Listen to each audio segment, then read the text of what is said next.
Hello there, Commonwealth from here.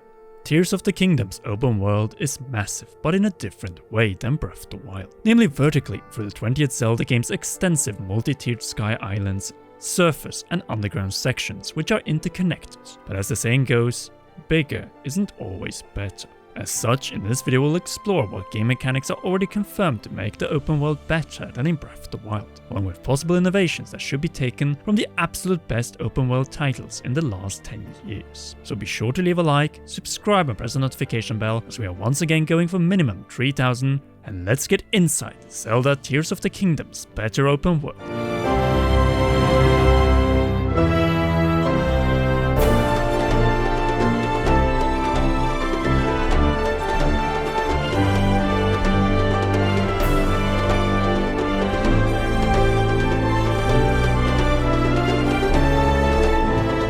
Naturally, when we're talking about improvements, we have to divide between the existing surface and its expansion, namely the underground and the sky. We've seen more of the sky, but don't worry, we're sticking to what we have seen in the footage provided thus far and just adding mostly logical expansions to the things we don't know about.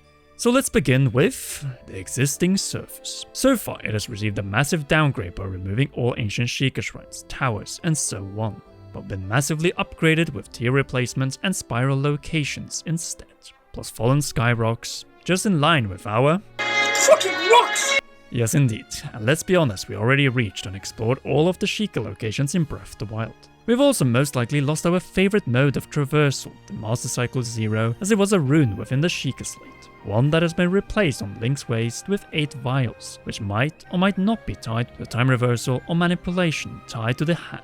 So what else is being altered? Well, a castle that we most likely cannot reach until far later in the game, Malice Death Mountain Volcano, missing Deku Tree, which might have gone skyward to avoid incineration by Ganondorf, along with combined enemy and overworld boss camps, more powerful bokoblins and moblins based on their longer horns, and new locations to fight them. Combined, these small tweaks and changes turn the surface into a brand new experience, along with new side quests, other side objectives that have not been directly confirmed yet, but which we know will be there as we have already completed the side quests given by them, and you cannot leave hundreds of NPCs wandering around aimlessly. We have seen some, but at the same time so little of surface gameplay, and I believe it is for a good reason. You don't spoil big reveals like for instance added gameplay features to the Zonai locations, of the Tears of the Kingdom and underwater gameplay in all of Hyrule's massive bodies of water and other radical changes to this world until much closer to the release. After all, we have known these 72 square kilometers for over 6 years prior to the May 12th release date of Tears of the Kingdom. Hence why we have up to now seen dedicated footage from the sky or heavens. And even in the title reveal trailer, we only see Link's feet on the surface for not even a second when taking the time reversal rock back up to the sky. But we know for certain now that climbing is back, along with plenty of elevator/lift inspired gameplay.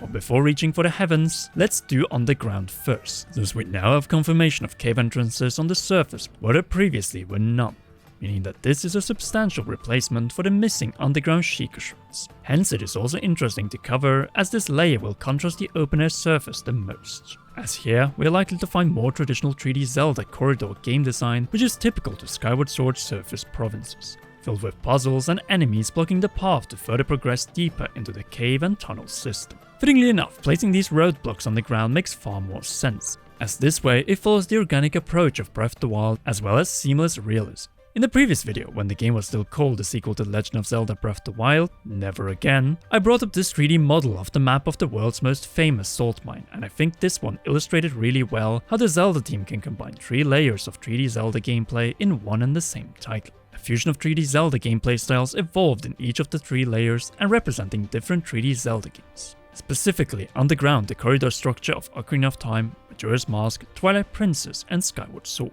Ideal for more linear storytelling within the game compared to the fragmented and non-linear experience we got in Breath of the Wild, filled with completely new areas, puzzles, and monsters to fight, and possibly both as Link and Zelda in these Zonai depths. In other words, a love letter to Zelda fans of old, predating Breath of the Wild's open air. Speaking of, and more so going beyond it, the sky, which is naturally the realization of series producer Eiji Aonuma, director Hidemaru Fujibayashi, and the rest of the Zelda team's original concept for Skyward Sword's sky, with a little Twilight Princess sprinkled to it. After all, that game had the city in the sky. But don't hear it from me, but Aonuma-san himself. あのゲームってこう拠点がこう限られている領域にこう上からこうね飛んで降りるんですけど、実はその領域と領域の間のつながってる部分に本当は僕は行きたかったのにそこに行けなかったっていうのね。It goes without saying that for the Zelda team, gameplay comes first and story comes second, and that is exactly what we're highlighting in this video series. They are constantly reinventing this series with more or less the same story set, but when they hit a wall due to technical limitations, which they did with Skyward Sword Sky on the Wii, then they cannot leave that to rest. It goes without saying, but Breath of the Wild's prime goal wasn't transitioning 3D Zelda from the previously mentioned corridor gameplay experience to a proper seamless open world experience, and in the process coining the term open air thanks to the paraglider and aerial based arrow time combat.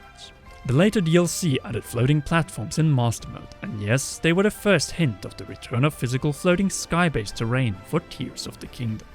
Now we all know that the sky in Skyward Sword did not have much to do with Japan outside of the Bamboo Challenge and levees. Instead, Skyloft had a nearly Hobbiton charm to it. Academy was typical Western or English with dorms and a campus, and the same was the case with the Lofi Pumpkin. The giant statue of the goddess was reminiscent of ancient Western civilizations such as of Greece or Rome, while the Loft Wings were based on the even more ancient Shubil, native to Eastern Africa.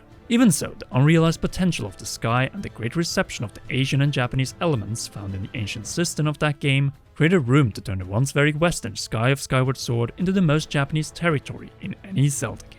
This is a clear example of an improvement, with most likely hundreds of floating islands filled with Shinto shrine torii gates and Buddhist temple-inspired pagodas, which might be dungeons. Though this still remains to be confirmed, it is more and more possible that we will have 7 sages within this game. Still, there are likely temples up here that hopefully hide powerful weapons, along with new and innovative tools that rival or surpass those of Zelda's past. Not only that, but flying stone birds, just in line with the stone culture of the Zonai and the automaton we saw in the E3 2021 trailer with our title reveal at the end. At last, those times are over. In other words, we already know that the reused open world/open air of Breath of the Wild will be better in 2023 because it follows the overall theme of this 20th Zelda game, combinations. The underground is likely a return to the traditional 3D Zelda corridor formula found between 1998 and 2011 with a little hand twist. The surface is an alteration, reinvention and improvement of the beloved open-air formula of Breath of the Wild and its paid DLC in 2017, while the sky is a realization of the gameplay ambition of Skyward Sword, most limited gameplay and hardware design layer over 10 years after Skyward Sword.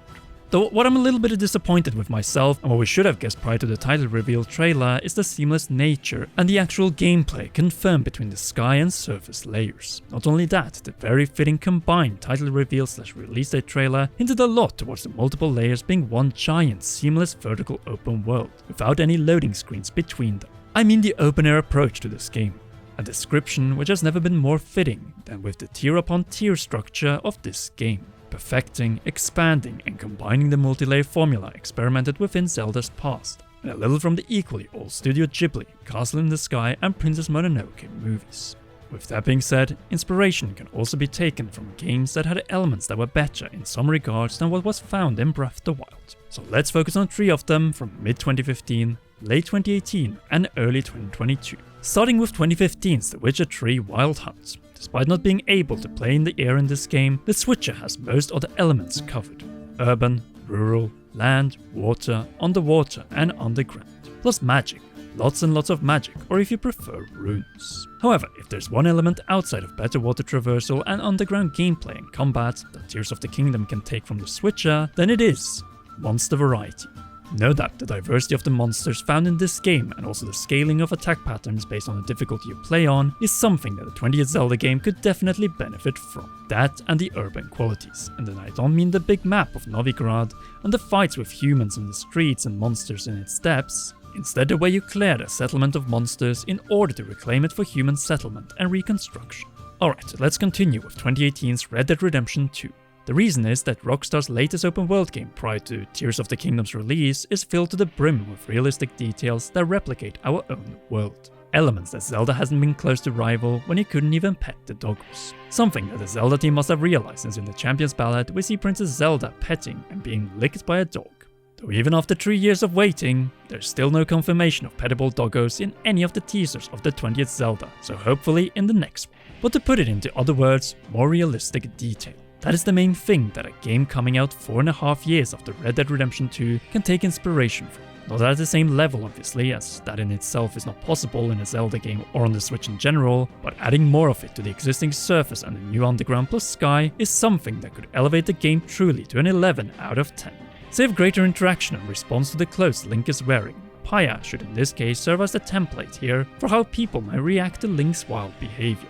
Now, let's end with 2022's Elden Ring, as this game, more than any other of these three, exposed Breath of the Wild for what it removed from past Zelda experiences, and which Tears of the Kingdom should address and mend. You can excuse as much as you want, but here you can't, as Elden Ring was From Software's first open world game. Simply put, where it mattered most, such as dungeons, enemy and boss variety, design and scale, attack patterns and animations of these, plus overall presentation, Elden Ring sadly ridiculed Breath of the Wild. Naturally, the exploration aspect of Breath of the Wild was far better than in Elden Ring with its climbing and gliding. But Tears of the Kingdom is not 100% new locations. Instead, most of the surface is reused and only altered Malisteth Mountain, and with it we should be able to demand more from it. The return of proper and evolved dungeons is a must, but even in the maps outside of them, there's plenty that the Zelda team could have taken from Elden Ring to make Tears of the Kingdom a far better experience. Perfect example of a game that evolves and doesn't throw away the crown jewels of the franchise, but adds to them. Not with the same level of realism like Red Dead Redemption 2, but definitely a clear improvement with more content which is required in an open world of this scale. But as always, we want to hear your opinion regarding how Tears of the Kingdom's open air should not only expand, but also improve and be less empty than Breath of the Wild. So share them in the comment section down below.